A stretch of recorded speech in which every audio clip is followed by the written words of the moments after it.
So today's topic is professional ethics. See, one in a state of like utter confusion may ask a question. We are like if we study this CMA program, we will become a cost and management accountant. What is the need for this particular thing in our profession? Okay, this is related to what? Moral science.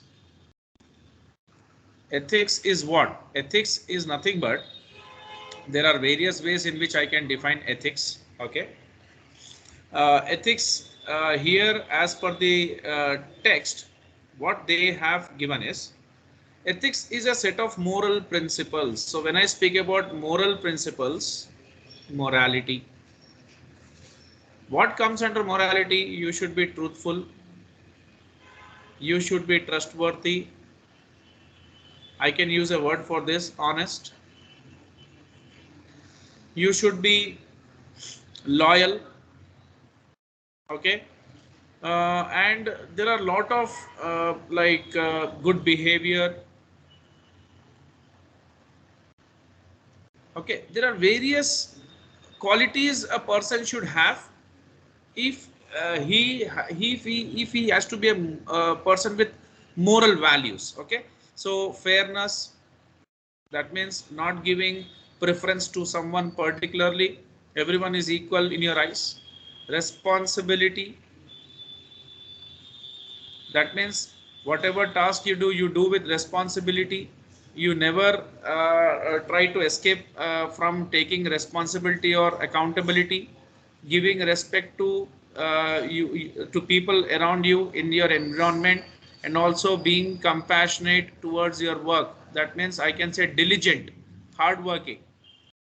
So these many qualities are required are required if someone has to be called a person with moral values or moral principles. So morality is combination of all this, and when we combine all this, we say this is ethics. That means you being a professional in this society, your task is not to you are not someone who should act like a money making machine. You are someone who has to serve the society. Okay, of course, for your services, if you are a freelancer, you will charge, but apart from that, your motive should not be to create assets or money, being money minded. That's your personal aspect. Okay, your motive should be to serve the society and give to society, for which the society needs you. For example, I am speaking about a doctor. So doctor has to give preference to the patients. Okay, and should devote their ample time with the patient, understanding their problems, not like not listening to them like thoroughly and just trying to like check as many patients as he can for more and more fees. No, he should be giving good amount, devoting good amount of time for his patients. His patients should not suffer because of his conduct. Okay, because of he being immoral. You know, there are a lot of scenarios, a lot of crimes we see in hospitals happening these days. Like doctors are like money making, they act like money making machine. No, see, what we expect from a doctor is he should give a good treatment to the patients, whoever are in his nearby environment or surroundings, or wherever he has his clinic. And we want him to be very very humble, very soft, very kind to his patients, not being harsh, rude. See, we don't expect all these things, correct? So all these things we expect from him, and that is what he is supposed to give to society. So you know, whenever you study any professional course, this ethics comes into picture. Ethics is a most important part of any professional course. Ethics, see what happens if at all you do a chartered accountancy course, you are supposed to do audit. So you know, it's a very challenging job, audit, whereby people try to influence you and try to can bribe you, or with any sorts of like they can induce you in any sort of malpractice. So what happens, what can save you from doing that? If you have good ethical values, if your family values, if you've been taught properly, like since your childhood, or in your way of life is such that you will never engage into such kind of activities, then definitely the chance of you doing any kind of fraud is very less in any organization or in any any kind of vocation or business you are into. Okay, that's what. So I think you understood, you got the very idea of what is ethics all about, correct? Yes, sir. Yeah, so today's class is all about like just introduction to ethics. Okay, then tomorrow onwards we will enter into the standards even. So business, so we are now dealing with business ethics. In the field of business, there are people who are engaged in business activity, okay, in trading activities, manufacturing, whatever. So they should be the ones who should work ethically. That means never cheat their customers, never lie to their customers, and whoever are working in the company, the company's management should be very kind to them. Okay, should timely give them promotions whenever they are required and they are eligible, and whenever the laborers or workers are doing any overtime, should have to be the laborers or workers have to be paid for that. Okay, shouldn't any point of time try to exploit any of the human resources in your organization. That's what a business has to ensure. So can I say then they are following all the ethics? Yes, they are they are Yes. doing their activity ethically. So now, business ethics, let us dig deeper into the subject. Business ethics is a systematic study of organizational principles. So organization has to run on some principles.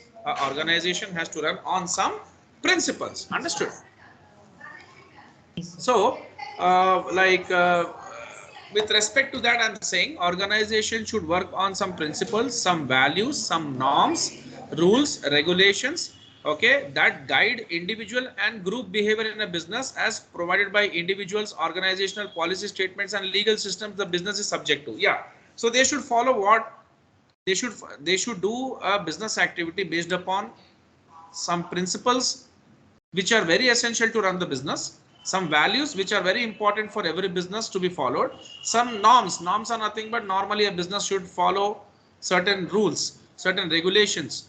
The people in the business or the company should behave in a particular way. Okay, that is a norm which is what we expect from them.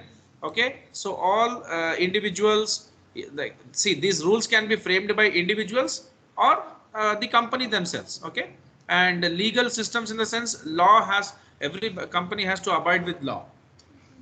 Yeah, they should be law abiding one, and they should never violate the rules and regulations or laws which are established, isn't it so? So they should comply with laws even which are the law of the land. Okay, now principles are specific boundaries for behavior. That means there are certain principles which you have to follow. You are bound to follow actually. You should not violate them, such as human rights, freedom of speech. Now, when I say about freedom of speech is also, you should completely read what freedom of speech is. Okay, it's not like whatever you want you can utter a word to anyone. You can abuse anyone. You can use abusive words. No, in the name of freedom of speech. No, freedom of speech is you can express yourself, you have all the rights to express, but it should not be demeaning to some. It should not be something which would demean someone, degrade someone, derogate it for someone. It shouldn't be like that. Okay, you should not target someone for that. Then fundamentals of justice. So principles are often the basis for rules. That means any rule in the world which is made, principles are the ones which can be said as a base for making rules. Values are beliefs and ideals that are socially enforced. Yeah, see, we speak we always say he has very good values, his family has given him good values. Value in the sense, it's nothing but like what he has learned, what are his beliefs. Whenever I say you that let's do some task and let's cheat someone, you will immediately say no, what are you saying, how come we can cheat someone? Why? Because you have those beliefs that that's not a good task to do. Okay, so that kind of belief, that kind of ideals have been installed in you. Now, positive values such as teamwork, trust, integrity are often based on best practices within the organization or industry. The values of an individual reflect what individual considers important in larger scheme of things. Yeah, what you think important, what is important for you whenever you have to perform a task, you have to perform honestly. You cannot make this happen, dishonesty to overcome honesty, because those are not your values. That's what I'm saying. So when you have good values, you do good things. Norms are nothing but standards of behavior. Everyone, whenever you join an organization, there's a way to behave, there's a way to dress, there's a way to perform activities. That's a norm which is what is followed. Now ethics, should be formally incorporated into an organization's culture. Yeah, very important. As I said, ethics. Every company, whichever you see, are into any kind of activity, they set some ethics. They say these are our ethics. So when they say these are our ethics, we believe them. Okay, and when they really perform their task in that way, what they have promised, we really say that this is a very ethical company, which we can believe. And people trust ethical companies in today's scenario, in today's world, who are not doing any wrong or any harm to anyone or any being in the society. So ethics should be formally incorporated into organization's culture. That means it should be in their culture, that they are doing all the tasks based upon moral values, ethics. So as a part of company's code of conduct. Yeah, so when code of conduct, I say the way how things should work on and should run in a company is what code of conduct is, behavior. So it should also be incorporated into organization's culture informally, such as through peer pressure or tone set by the management team. So management should take initiative to to inculcate or install ethics in a company. Okay, and ask the individuals to follow all the tasks, whatever they do, and they should perform ethically all the tasks. So by establishing corporate ethical standards, organizations endeavor to influence the behavior of their managers and employees, and also communicate a sense of the organization's values to their current and potential customers. That's what they say, that we work ethically. Every department in our organization is like the one which is performing their task ethically, and this is what they can communicate to the customers or potential customers, who again would trust the company and give high regard to the company. Now, in practical terms, business ethics standards distinguish between desirable and undesirable behavior. That's what it is. Ethics teach you what is desirable and what is undesirable, what is good, what is bad. If you can decide what is good and what is bad, then that is a part of morality or ethics. Okay, ethics is nothing but all the moral values clubbed together is ethics.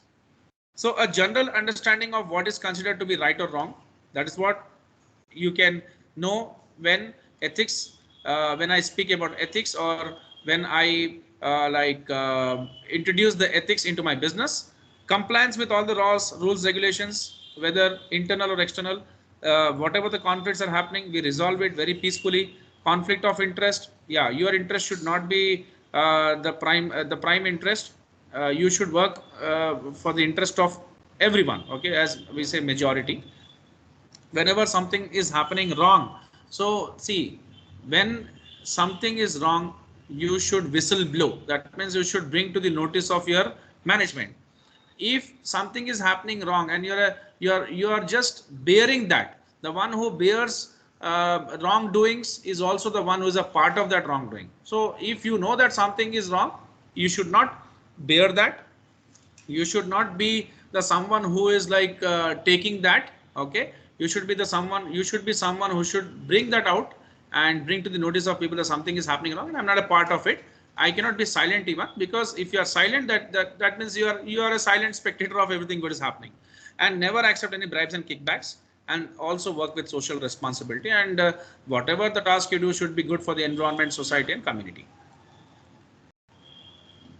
So now, despite the existence of laws, codes, regulations and social mores, there will always be a number of external and internal factors that encourage unethical behavior. Of course, see what happens, why people do unethical behavior. They have a lot of pressure. At individual level, employees come from a varied backgrounds, okay, and bring to the work environment their own motivations and desires. And therefore, each individual comes with varying levels of susceptibility to temptation and unethical behavior. As a result, individuals will react. See, if someone is coming from a poor background, he sees that his boss is like buying a new car, a new property, jewelry and all. He even wants to, he even gets a lot of, he is even like planning for all that. But he doesn't think, everyone doesn't have a thought process, a common thought process. Boss has worked hard for that, for all those achievements. He has worked hard in his entire lifetime. He has that competence, he has that skills, he has everything with which he has got all in his life. But do you think the one who has recently joined, a fresher, can get all those things? It's not expected. Okay, so he has to work hard for achieving that. But some people, they resort to some other means of achieving those things, and they do unethical acts to achieve that, some fraud or some money laundering, or they get themselves involved in all those things, correct? So that is because people come from varied backgrounds, values. Some people lack values, we can't do anything for that, those are punished. Organization level, the culture of an organization sets the tone for the way in which unethical behaviors are handled. Management style, group dynamics, compensation or promotion systems and practices, performance evaluation, budgeting, reporting process, and the overall condition of the business are all important factors that can prompt an individual to either engage in unethical lapses or avoid them. That means a person when joins an organization, he see what the management style is. Okay, if it's a very loose one, then he can try to take advantage. Group dynamics, what people think, all are having same kind of unethical mindset, then he also gets carried away with them. That means he also joins them. Compensation, that means he's getting very less compensation for the work he's doing, then he will resort to unethical. So that means the organization should also be very particular about where people can do wrong. They should also study the human nature and the human behavior where they can go wrong, and accordingly they should, like, see, if someone is hired and is paid very less when compared to other companies, then what he'll do, he's not getting a job. Of course he doesn't deserve maybe, but he's getting very less paid.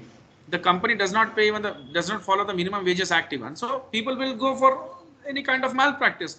Or if someone is given a higher authority and there's no one to kind of check him consistently check him, in the sense, if I have hired a manager who is looking after all my 5 branches, and I just ask him once in a year, I ask him about the position of the company, then what?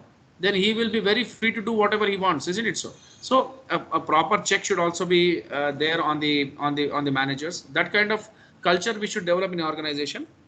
Then like in case of performance evaluation, how people are performing, so try to show fake performances and try to get benefits, bounties, all those things are there. Then budgeting, making fake budgets, those are kind of unethical ways to do business. Okay, so management is nothing but group of employees, the managers all are like involved in those kind of activities. Then what will happen? They try to take advantage and they put company into losses. In most instances, management sets example for employees to follow. If everything is good, then employee would also be in check, isn't it so? If ethics are properly installed in the company, then everyone would be ethical. If not, then things would be out of control. Outside the organization, how you deal with your customers, government, investors, partners, you should be very genuine and very honest with them. Okay, that's what is required. And what comes? So any corporate culture has rules and regulations that determine what decisions the members of group consider to be right or wrong. The rules and regulations may be written or unwritten. And see, some things are very generalized. Okay, it's not necessary to make rules for everything. You know what is good, what is bad, and sometimes you know how to act like in the favor of good. So an organization's business ethics are the judgments made by the organization. In business ethics, right and wrong behavior is defined by the group, and the group might be a company or a company or a whole industry. So like many scams happen now, that Volkswagen, you know this Volkswagen brand, they sold some million cars to people, and what happened is they put some chip in the car. Whenever the pollution, whenever the car, they were violating the emission norms. You know, in India we have BS6 norms right now. So any company who wants to sell their vehicles should sell BS6 vehicles to people. They cannot violate those emission norms. So these guys were not having that competent engine in their vehicles, but what they did is they put some chip in their engine or something. So whenever the traffic guys, they used to check the pollution levels, they were not, the chip used to chip used to program in such a way that they never used to get any pollution.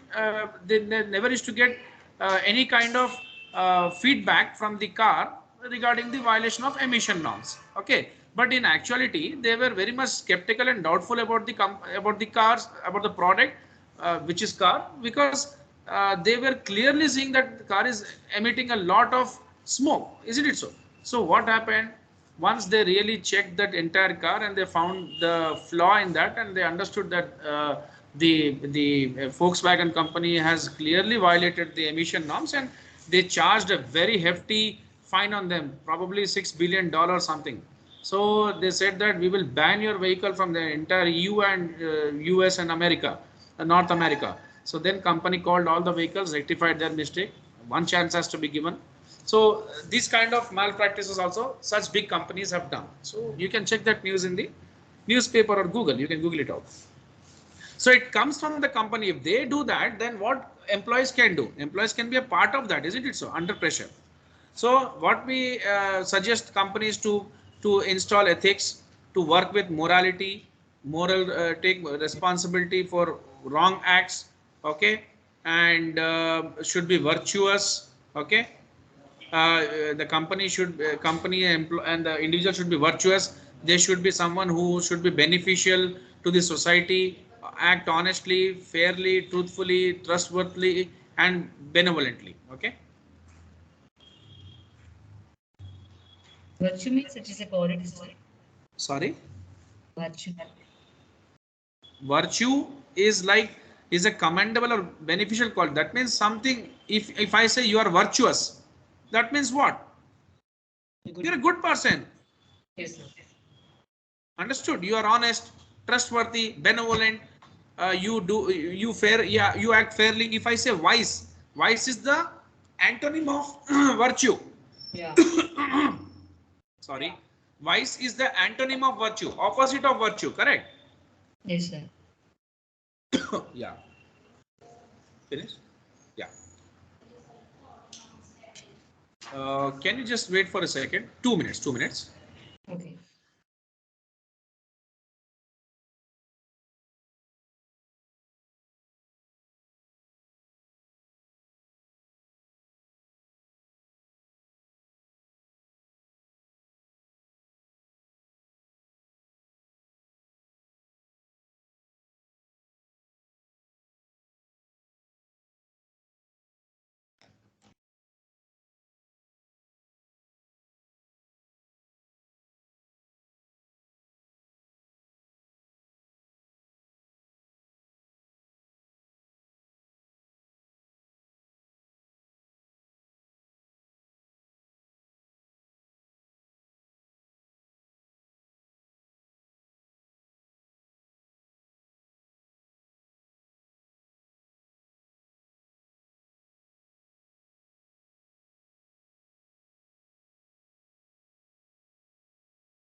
So I was discussing about virtue.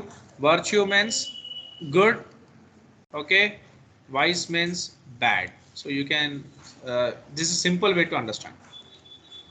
So like governments are also taking lot of steps to keep a check on the companies which are registered like registered in some state or some country. For example, there are many US companies which are registered in United States and they want to expand their business and want to enter new markets. Suppose they want to enter into India. So what they do, they know that they can influence the local governments by paying some bribes or kickbacks. They pay to politicians or bureaucrats, to get the business. Excuse me, Yes, sir. to get business. So this is very wrong act because that can kill the local. Indian companies can suffer because the foreign companies have lot of money. So to stop those companies from this kind of bribery, Sarbanes-Oxley Act in United States has been enacted in the year 2002 and FCPA Foreign Corrupt Practices Act 1977. So in US the importance of ethics is most visible in this act. We will learn about this act like in the F1 subject, and FCPA Act of 1977. Sarbanes-Oxley Act provides that unethical activity in business can result in legal liability. That means if you are involved in any unethical activity, punished. Not only of corporate nature but also of personal nature. So the foreign corrupt practices are payment of bribes to foreign officials, politicians, or political parties to obtain a new business. That is very much unacceptable. Okay, but that brings bad name to United States. Why United States would go for all this when your company is so competent, when you are better than like your competitors? Of course, the business should come to you. Your work should speak. not all these other means of getting business. You understood, na? Yeah. In that case, India should also not like be very be very open, not like favoring favoritism should not be there. It should be very fair enough. In UK, the UK Bribery Act prohibits bribery by UK residents as well as foreign companies with operations in UK. So neither the foreign companies, neither the UK companies can bribe anyone and get businesses, because that's considered very much illegal. Okay. So this is the end of the like introduction to ethics. Tomorrow we'll start moral day after tomorrow, moral philosophies in ethics. Day after tomorrow, the topic is going to be very important, of course, dry, and also very crucial topic. Okay, so we'll wind up that in one session itself, day after tomorrow. Fine. Okay, sir. Yeah, thank you. Today just it was an introduction, so just introduction. So I just went very briefly. Next class we'll go in details into ethics. Fine. Sure. Thank you. Thank you. Thank you so much. Thank you. Bye bye.